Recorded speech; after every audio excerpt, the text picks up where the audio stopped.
I am Doomsvince. This is day 197 of Spawn Year.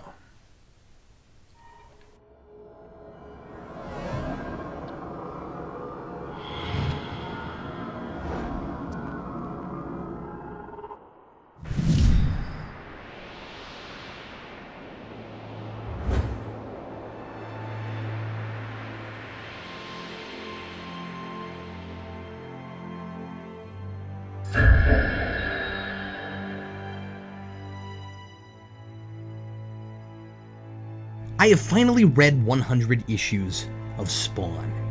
How in Redeemer's name did I get this far?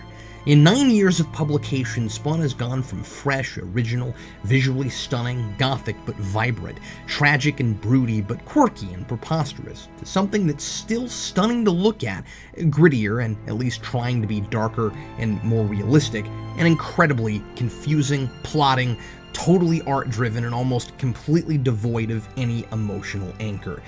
In his long retrospective letter in the back, McFarlane says it was always his intention to move Spawn from a superhero to a more low-key, gritty horror comic, where Spawn would be a ghost, a shadow, an inhuman specter who may have once been a man, but is now more of a terrifying force of nature.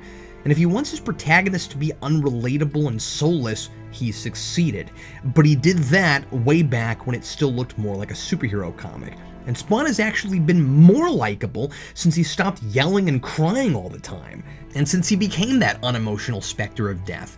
In fact, I'd argue that with a little foresight and deliberate thought put into the book's tone, Spawn could have been that from the beginning, this mysterious Grim Reaper that operates in shadow behind the scenes, and our eyes into this supernatural world, or rather, regular people, perhaps investigating strange situations involving Spawn, like Sam and Twitch. But the incredible, dynamic, bold artwork is what made Spawn so successful in the first place. So that might have been a good narrative choice. People buy Spawn comics to, look at Spawn. That's why I have a hard time believing this tonal shift was always in McFarlane's plan. I really think McFarlane did this because bleak and understated was in, and he wanted to be trendy. This story has clung to Spawn's origin this whole time because McFarlane wanted to tell a never-ending, open-ended, serialized traditional comic book as if it were a story with a definitive ending. In that letter, he even says he knows how he would end it if the series had no following and he was forced to cancel it, but he hopes the character will outlive him and continue on forever like Batman or Superman. That's a fine ambition if that's what you want, but the difference between those characters and Spawn is that they begin with a simple premise and backstory that informs them for countless adventures and interpretation by different creators. Their mythologies can be built on. There can be a complex canon where old characters and ideas are revisited and furthered, but it's not one continuing, never-ending clusterfish, stringing the reader on forever while a ridiculous, unbelievable, badly conceived mystery about the character's importance and purpose builds and builds to a climax that's never meant to happen. I'll give McFarlane this. He and Holguin finally moved Spawn to a dramatically new and potentially exciting status quo at the end of this issue. Spawn kills Malebolgia, and he's the rightful new ruler of the 8th Circle of Hell, though he refuses that title and returns to Earth like nothing happened. Finally, we've moved past all the manipulation and string pulling that never really went anywhere and just wasted a lot of time. The mysteries of what was Spawn's idea versus what Bolgi planted in his head or maneuvered him to think never developed naturally over time. Despite one arc where people finally acted like people, Holguin seems to have downed a bucket of the Spawn Kool-Aid, and his plotting has gotten incredibly sloppy, incredibly fast. Low-quality standards upstairs will do that to you. It doesn't matter if it makes sense as long as characters are where we want them by certain issues. What matters in issue 100 is that Spawn kills Bolgi, Bolgi kills Angela, not in that order. Wanda has twins, and Todd McFarlane has 100 issues. It's not important how any of that happens. We're supposed to just turn our brain off and not think about it. If it did matter, Spawn might have spent a few issues fighting his way to get to Malebolgia, instead of Cog just telling him about a secret portal to hell in the alleys that's never mentioned. Not even that time he told Spawn he might have to kill Bolgi to break his curse. Remember that? Why couldn't this have happened back then? What does Spawn have now to help him kill Malebolgia that he didn't have then? Not a thing. Well, Angela, I guess, but he doesn't even take her with him. He thinks he can do this on his own. She just shows up in the middle of the fight so she can get killed off.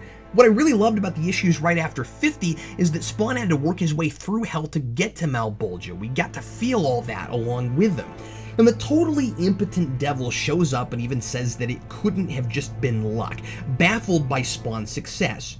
Yep, it's issue 100 and Spawn is still winning battles and doing the impossible by mysterious means, like there's some special force helping him out. He's still special, not because of anything remarkable he has in his personality, but because we're told he is. I know what that special mysterious force helping him win all the time is. It's the writer's pen. Spawn kills Bulgy because that's what was decided would happen this issue, and the devil is powerless to keep him in hell where he wants him because this book has to continue, and if the devil tried to kill Spawn, he'd be dead. The reader would never buy Spawn becoming a devil and the devil in the same issue. I half expected him to say, "I'll get you next time, Gadget. Next time." The issue cuts between Spawn in Hell and Wanda in Labor Hell. Apparently major landmark issues require shots of heart monitors. Issue 50 had that too. Maybe it's a parallel thing. Terry was dying, Wanda's bringing life into the world.